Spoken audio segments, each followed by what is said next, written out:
Hey everyone, welcome back to Citywide Blackout, your home for music, movies, and more. I'm your host, Max Bowen. For this episode, I sit down with author David Rohlfing talking about his debut novel, Deliberate Duplicity. This novel explores the twisted, vengeful mind of a serial killer and follows the dedicated detective Sasha Frank, who is hell-bent on solving the mystery. Rohlfing talks about what makes a good villain for this kind of story, as well as the tale behind his main character. We also look at the editing process, which brought a nearly 200,000-word novel down to half the length, and taught Rohlfing a lot about the writing process. It is a brand new year. 2021 is here. It is the year which has the least amount to do. It has the lowest bar to cross to actually be a good year. So I hope you're all enjoying the new year, enjoying the possibilities that are before us.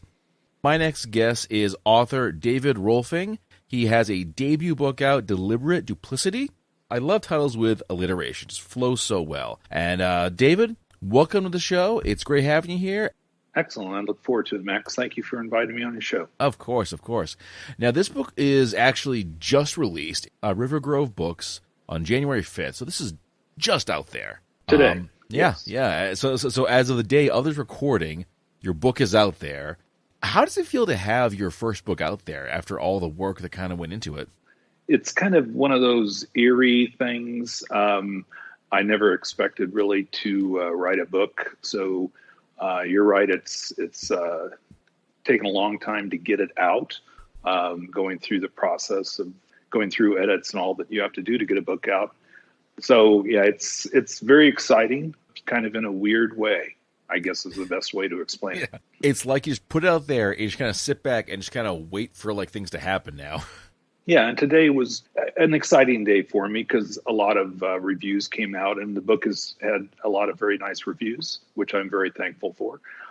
So the reviews have been positive.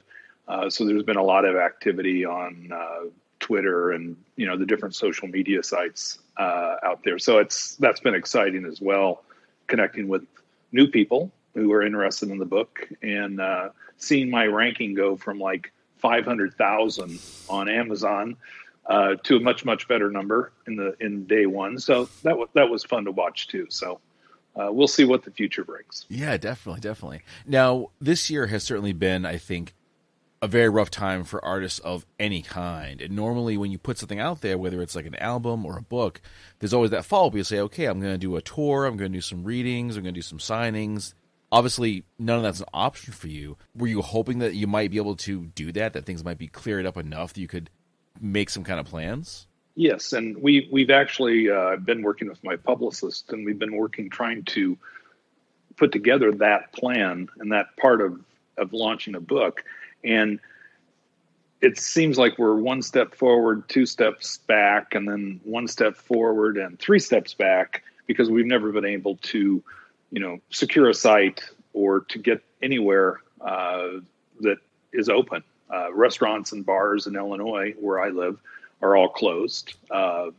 And the only thing you can do is get takeout. So that kind of restricts that type of opportunity. So venues are not available at this point in time. So we're just waiting to be able to set up an event to where we could have a book signing. We've talked about doing Zoom events, but I'm not sure how that would work even today. I do a few things on Zoom now, and when there's more than 5 or 6 people on it, it kind of becomes a nightmare in my mind. So I'm not sure. I think we're going to wait until we can actually have an event. Okay. Are there any like book expos or festivals in your area that you think will be definite must appear at for you? I think there will be, but right now everything's on hold. Nobody's planning on anything really concrete. So everybody's it's a wait and see attitude is certainly here in Illinois when Illinois will open back up for business. So we're just waiting to see what the future brings. This book, Deliberate Duplicity, it follows a serial killer who was pursued by Detective Sasha Frank, hell-bent on solving a string of gruesome crimes. And the detail in this one is really cool, where the killer poses the body on the ground with the eyes open, which is just creepy as hell. So that they can be witnesses to a crime, but they can never actually tell anyone. That's true. What kind of work went into creating the villain for this story? Considering my background, I've been in business my whole life and traveled extensively around the globe, and never been involved in law enforcement or that area. So to try to come up with characters in the book, and specifically the really bad guys in this book, was a little bit of a challenge because you had to pull pretty deep. But over the years, I've read a lot of mystery novels and read a lot about crime mysteries, watched television shows about crime. So there's a lot of things out there that I could look at.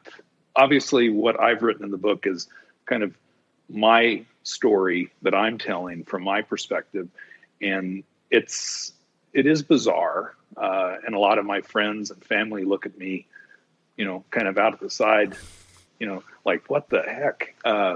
Where did this come from? So developing those characters, and especially developing the villains, was a bit of a challenge, but it was fun nonetheless. And I'd probably say that in reality, I think those were more fun to do for me as the writer than Sasha Frank as the main character. He's been in my mind for a while, but the villains, those are just a little more tougher to write about, especially the crimes they commit.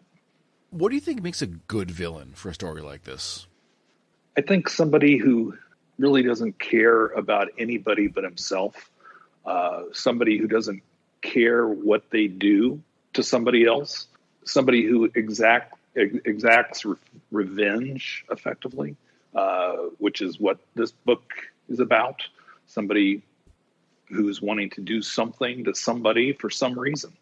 So I think to be able to build those kind of traits into a character, they just don't give a damn. They don't care about anybody. They only care about themselves. And, I think that's hard to write about if you're somebody who does care, and somebody who likes people. These characters, the villains in this book, don't. They care about what matters to them. And you mentioned earlier how people are kind of like wondering, how did he come up with this? What does this like mean about him? Do people kind of wonder, like, okay, is this like a side of you that we haven't seen before? What's all going on here? Yeah, it's where has this been hiding for years and years? Well, I think I retired a few years ago from being in business, and I've written business blogs for about the last 10 or 15 years, and I enjoyed writing those. But one of my friends, we were having drinks in Nashville after I retired, and he said, "What are you going to do?" And I said, "Yeah, I don't know. I'm going to retire. I'm not going to do anything." And that's what you're supposed to do, right? And he said, "Why don't you write a business book?" He had a friend who wrote business books and went out on speaking tours. And I said, "Okay, well, maybe that's something I could do." And I tried it, and I tried writing that kind of a book, and it's kind of hard to write a business book, especially a business book about yourself or something like that. At least I found it hard to write about. So I kind of did a huge pivot and decided I had this name that I'd been playing with, Sasha Frank, and maybe I'll try to write a mystery novel. I like mystery novels. I like that genre. I'm going to give it a try. And I found that I really liked it. I enjoyed writing. I hate to say I didn't really suffer much as some people do with the writer's block. I just started writing and wrote too much, I would say. Way too much detail, way too much information. That through the editing process, my own, and with the publisher's help, we removed some of that didn't need to be there. I was very detail oriented, and I think the book does have a lot of details about the crime and what the detectives do in trying to solve the crime. But at the end of the day, it was too much. So I learned that less is more, especially when it comes to writing. How much was cut out during the editing process? Probably, I think it ended with something around 90 to 91,000 words. when I first wrote the novel, my first draft had 190,000 words in it. So you can see that through the whole process, both myself, what I did when I started parsing it out, taking out things that I would say he turned left, he turned right. Somebody was driving somewhere where he turned on this street, and as you go through the process of reading it and rereading it and editing it and re-editing it, you realize that doesn't add anything to the story. He started here and he ended up wherever the heck he was going to, right? I mean, you just make that transition instead of he did this, he did this, he did this, he lit a cigarette, all those kind of things that in my mind when I was originally writing it, it was almost more like I was writing a screenplay where every single action that a character took, I wrote about. And that's not what's needed. Mm-hmm. The story has to flow. It has to move along. It has to tell a story and keep the audience, gripped with what's going on. And so I think going through that whole editing process and taking out, 90 some plus thousand words helped make it very tight and hopefully a compelling and quick read. Mm-hmm. Did this lead to any major changes with the story? Did you have to lose certain characters or scenes in the editing process? No, not really. I lost detail. Everything that I wrote about originally in the first draft, it's all in there. It's just all of that detail. One of the characters is driving from Chicago down to Bloomington, Illinois.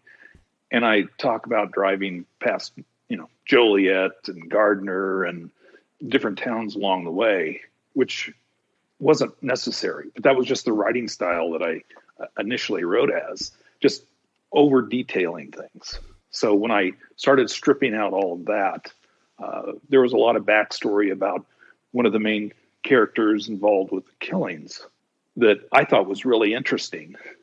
But after reading it and rereading it and having the editors take a look at it, the question was really, did that add anything to the story? And the answer was no. So I was able to remove, a couple of chapters that really didn't add anything to the ultimate storyline. Great process. Yeah, sounds it. And I'm thinking almost 200,000 words. That would have been a thick book. That would have been a huge one. Yeah, it would have been a doorstop. Yeah, definitely. A brick. And, again, I have written a second book, and we're working on that one now.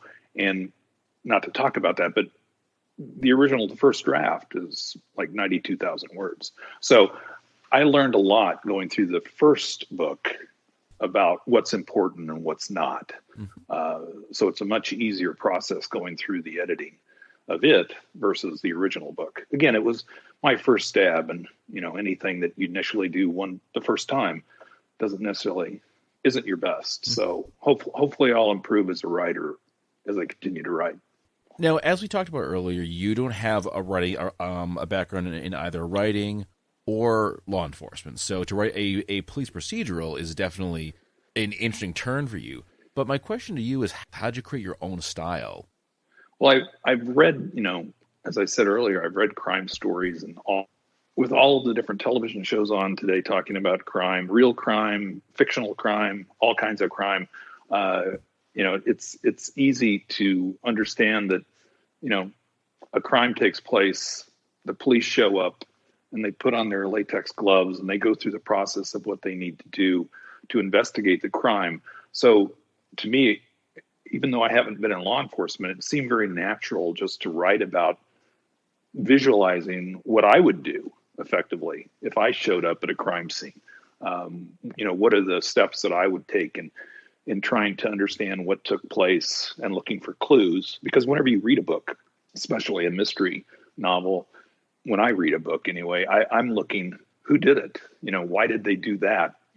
Why didn't they do this? So you start asking a lot of questions. And I think my writing style was just effectively showing up at the crime scene as Sasha Frank and just going through, what would I do? I come from the business world, but if somebody came to me with a problem, we'd sit down and we'd talk about, what the problem was and how do we solve the problem.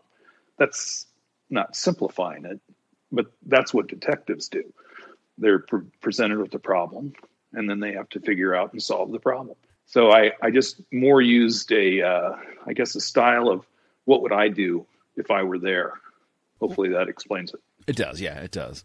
Let's talk about Sasha Frank. Now, this guy is not this like hard-nosed New York City cop. He's not any kind of city cop. He's actually like a small-town detective, which I really like. How does Sasha deal with this kind of case? Is he totally in over his head, or is he really familiar with this kind of situation? No, I think, well, first off, I would tell you that I've lived in large cities most of my life, and I grew up about 50 miles from where I live now. And Bloomington, and it's a twin cities of Bloomington, Normal, there's about 150,000 people that live here. And I thought, as you just mentioned, I thought having a detective being in a smaller Midwestern city would be interesting. We have very few murders that take place here, very few. So in this first book, Deliberate Duplicity, there's more people killed in, that book than what are probably killed in 5 years here. So it's a very safe, area to be in. So Sasha Frank is in his environment, and in his environment, these murders take place. So he has to be what he has to be able to solve the murders. So his experience for the book is that he's able and has the technical skills to be able to effectively solve crimes, whether they're robberies or, in this case, multiple murders. He does have the help in the book, the help of the FBI and the Illinois Bureau of Investigation as well. So he has other people that are involved with the investigation that are able to help him and bring in other types of expertise. But he's still capable. In these books that I'm writing, people die and people are murdered, unlike Bloomington today, but still Sasha has a job to do and he has to go do it. Okay. Prior to the serial killer showing up, has Sasha ever dealt with this kind of thing before? Is this very much like new territory for him? No, actually the second book goes back in time. This book, is fairly current, Deliberate Duplicity, but I'm going back to, in the second book, I'm going back a few years to a crime that takes place. And I think probably about 6 or 7 years earlier. So just the way it lays out. So he has dealt with issues like this before. I want to ask about the pace of the story. Now, as you mentioned, where you grew up, very quiet area, safe area, very few murders. In a lot of cases, a lot of these books will take place in like a New York City or a Boston or an LA, where it's a much like faster pace. How does the setting influence the story's flow? Well, in this particular case, one of the first pages of the book, you'll see a map of what's called the Constitution Trail. And it's a 43 miles of abandoned railroad tracks that run through the area that are used as walking and biking paths, running paths. So the location for these murders it's the Constitution Trail. So it's a local landmark, a landmark that any number of cities may have something similar to. But I think readers, whether you're in a large or a small city, I know New York City has pathways that are former railroad tracks that have been converted to use by the public. And that's what we have taking place here. And I thought it would be a good setting for murders. Everyone listening, maybe not if you're somebody who runs on them all the time. I was going to say, anyone listening who actually walks this trail is thinking, "Oh, geez, don't ever go walking with this guy." I have a trail. They're all over the city, as I said. So I have a trail that's probably within 3 blocks. One of the offshoots of the trail, and actually several of the main characters live where they actually live in the book. Are either near the trail, on the trail, or close to the trail, and they're very close to where I am right now. So I'm writing about what I know, the town I know, the area I know, how people are here. When you're writing about something that maybe is kind of new, there's a lot of like traveling around, trying to like a location scout and find all the different settings. But it sounds like you just kind of stuck to the areas that you were already familiar with. But I do want to ask, aside from the murder aspect, what else about the book had you doing like research or trying to get into a new frame of mind? Well, I would say that when I started looking at locations, I use Google Maps a lot to try to zero in on, Google Maps is great. It's amazing what it tells you. And I wrote this book during the winter months, so it was very easy to sit in my library and just sit there and type away. And I'm like, okay, what does it look like over there? And I can pull up Google Maps and take a look at the area around it. Here in Bloomington, you can go to street level like you can in many other areas. So I can actually do a 360 around where a murder takes place or where something's taking place. So that was fun and an easy aspect of it. Mm-hmm. You edited this, but also that you worked with the publisher too. Did you get the chance to give this to beta readers or other folks to kind of check it out before it was finally done? Yes, I let I let a number of family members who, of course, they thought the book was great. But family members read it and give me. I ask for honest critique, and so I let about a half a dozen people take a look at it before I let the publisher have it. But the publishing aspect, as a new writer, I find it incredible, and it's an incredible process. Sometimes frustrating, but mostly fun for me. And they have different editors that do different things. Grammar editors, content editors. I didn't need. They actually told me that I didn't need any character development or story development. They thought that was very strong in the book. Most of it was more taking a knife out and surgically cutting out information that did not move the story forward. Mm-hmm. Or repeating. I found myself repeating the same information and telling the reader the same information multiple times from the perspective of different people. And that's not needed. I mean, you tell them once and that's it. So I think that the editing process taught me a lot, and especially as I'm writing, or I finished writing the second book and now I'm on the third, it really makes me say, do I need to put that in? Does it move the story along? So the editors were of great help, mm-hmm. especially in the first book. Did you have to do a lot of searching before you got to River Grove Books? No, I have a friend who is a writer and was able to give me their name and contact information. I reached out. They were actually the only one that I reached out to. So sent them the manuscript, and it took about 2 months probably for them to go through it and then get back to me. And then we moved forward. So again, a friend who has used them and is a writer just passed along the information, and that was obviously very helpful. It was fairly easy for me.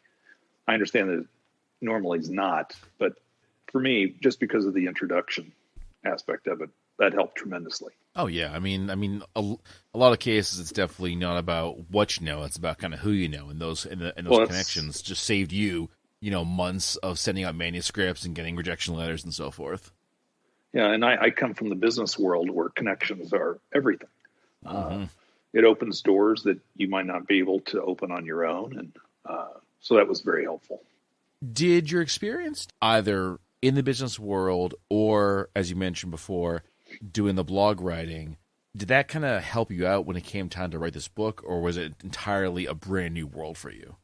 Well, writing a blog, most of those are all about business. And I came from the automotive aftermarket world. And so I wrote about what I knew and what I saw and what I thought about something, my views, basically. This was a pretty hard pivot. You move to writing about things that you're not comfortable with. It's not comfortable writing about somebody being killed. It's not comfortable writing about characters who have no redeeming value. Those are things that I'm not used to. From the business world where I came from, sure, there's bad guys in the business world, no question. But most of the people that I dealt with were great people, good people.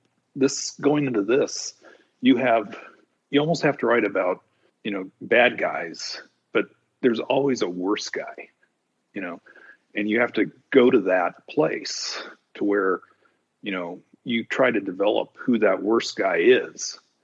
And that's the character that I needed to focus on. That's not Sasha Frank, by the way. He's the good guy. But those bad guys, that's where all the time and effort really needed to be spent, because it was uncomfortable writing about something that I knew nothing about. Mm-hmm. And in some respects, you wouldn't want to ever know anything about what takes place in this book. That's not the life you want to lead. Did you have to research a lot of stuff about like serial killers? I really didn't. I've read about serial killers over the years, real, people, not fictional people. So trying to come up with what are the traits of that type of individual might have been difficult. But again, they're all psychopaths. They have no redeeming value, narcissistic, So trying to come up and write about, I don't know anybody in my life like these people. I hope not. So no, my family and friends look at me like maybe I am one of those people now, but you don't know about them. You don't know about the experiences. So, the Ted Bundys of the world and those type of people that exist out there, you just need to know that there are people like that. And that's what I tried to convey in this book. People like that. Given that so much of this was new for you, was there a particular scene that you had a lot of trouble writing? If I think about it, I don't want this sound like it was easy, but I actually found the whole writing process fairly easy. I wrote way too much, as I said earlier, over-explained, too much detail, but I didn't have a writer's block. I didn't have struggle just sitting down and writing about somebody being killed and the manner in which they were killed, which I go into fairly good detail in the book as well, a number of times. So it's, and I hate to say that it wasn't a struggle writing that, but it just happened. I mean, I just started writing and it just came out. No experiences of that type of person, but I felt it was fairly easy to write about. And hopefully that doesn't say anything bad about me, but it just was easy. The whole process I thought was fairly easy. I would say that's probably a gift, because there's a lot of folks out there who are probably just like struggling like hell to get through their first book, but it's not really a bad thing if it turns out to be easy for you. It just means it's something that you obviously have a lot of passion for and a lot of interest in. To that end, are there any other writers out there that you look on as an influence? Sure. I think Michael Connelly. I love Harry Bosch. He's like one of my most favorite characters there is in either reading it or watching it on television. Also, Lee Childs. I like Jack Reacher. I like everything about Jack Reacher and his character. So those are two that I really enjoy reading about, I would say. Any references to them in your book? No, I don't think so.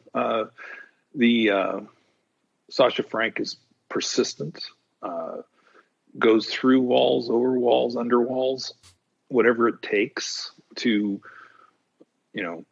solve the case. And I think you asked the question earlier, did his background did he have something in his background that allowed him to be able to have the skill set to do this? He didn't have a choice in the book. He had to do it. That was his job. That is his job. And it wasn't easy for him. It's not something that he necessarily had a lot of experience with. Again, he's from Bloomington, Illinois. Not a lot of people die here. So I think from that perspective, no, I didn't really take anything from those other characters. He's his own person, but he's probably more like me. I mean, I'm a go under, over, through the wall. There's something that has to be done. Just do it. Just go out and do it. So, David, now that this book is done, it's been released to the world. Are you taking a break of any kind, or is it right on to the next project? Well, I'm in the editing of the second book now. The title of it is Cold Consequences. And so we're doing that. I think I have a call tomorrow on cover, what the cover might look like, start that process. The editing process will take a couple more months, I'm sure. So hopefully that'll be out later this year. And I'm probably about maybe 20,000 words into my third Sasha Frank mystery. So no, I really enjoy writing. I don't necessarily have anything else to do since I'm retired. So this is fun. Well, David, I've really enjoyed talking about this. Definitely looking forward to checking these books out. But where can folks go to learn more about you? They can go to the deliberateteduplicity.com website. They could also go to davidrohlfing.com. I have both those websites that they can learn about the book or learn about me. Excellent. Well, thanks again. Thank you very much, Max. I appreciated the time. Picture this. You finished your first book and nailed it. The plot, the characters, all the twists and turns. This one's a winner, and all you need is the right cover. If you've got my art skills, this is the part where panic usually sets in. Enter the cover villain, hero to writers everywhere. Founded by noted author Remy Flagg, Cover Villain focuses on composite image covers for science fiction and fantasy writers. Give them the details, and they'll craft a cover using popular trends that everyone will want to see. But wait, you say, I've got ideas of my own. No problem, as Cover Villain loves a good collaboration. As they say, our goal is to put a little villain in every cover we make. Want to know more? Then head to covervillain.com and follow them on Facebook and Instagram. Hi, this is singer Kate Eppers, and you're listening to Citywide Blackout.